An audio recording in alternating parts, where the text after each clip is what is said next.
অতিরিক্ত ফোন ব্যবহারে বিপদের আশঙ্কা। ডিজিটাল যুগে মোবাইল ফোন আমাদের নিত্য সঙ্গী হলেও অতিরিক্ত ব্যবহার শরীরে নানা ক্ষতি করছে। দীর্ঘক্ষণ ফোন ঘাটার ফলে ঘুমের সমস্যা দেখা দেয়, কারণ স্ক্রিনের আলো মস্তিষ্ককে বিশ্রামের সংকেত পেতে বাধা দেয়। মোবাইলের ব্লু লাইট রেটিনার ক্ষতি করে, যার ফলে চোখে জল এবং জল পড়া, দৃষ্টি ঝাপসা হওয়ার মতো সমস্যা হয়। এছাড়াও ঘাড় ঝুঁকিয়ে ফোন দেখার ফলে টেক্সট নেক সিনড্রোমের মতো ব্যথাও বাড়ছে। শারীরিক সমস্যার পাশাপাশি মানসিক স্বাস্থ্যের উপরও প্রভাব ফেলছে অতিরিক্ত স্ক্রিন টাইম। বিশেষ করে তরুণদের মধ্যে উদ্বেগ, দুশ্চিন্তা ও অবসাদের প্রবণতা বাড়ছে বলে জানিয়েছেন চিকিৎসকেরা। দীর্ঘক্ষণ সোশ্যাল মিডিয়ায় সময় কাটালে অবসেসিভ কম্পালসিভ ডিসঅর্ডার বা বাতিগ্রস্ত আচরণ দেখতে পাওয়া যায়। এর ফলে বাস্তব জীবনের মানুষের সঙ্গে সম্পর্কের দূরত্ব তৈরি হয় এবং সামাজিক যোগাযোগ দুর্বল হয়ে পড়ে।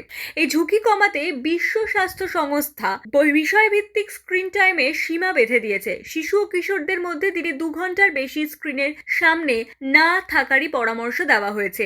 আর প্রাপ্তবয়স্কদের ক্ষেত্রে সীমিত সময় ফোন ব্যবহারের কথাও বলা হয়েছে। যদিও বাস্তবে তরুণদের দৈনিক স্ক্রিন টাইম অনেক বেশি, তবু সচেতনতার ফোন ব্যবহারের সময় নিয়ন্ত্রণ করলে শরীর ও মনকে সুস্থ রাখা সম্ভব।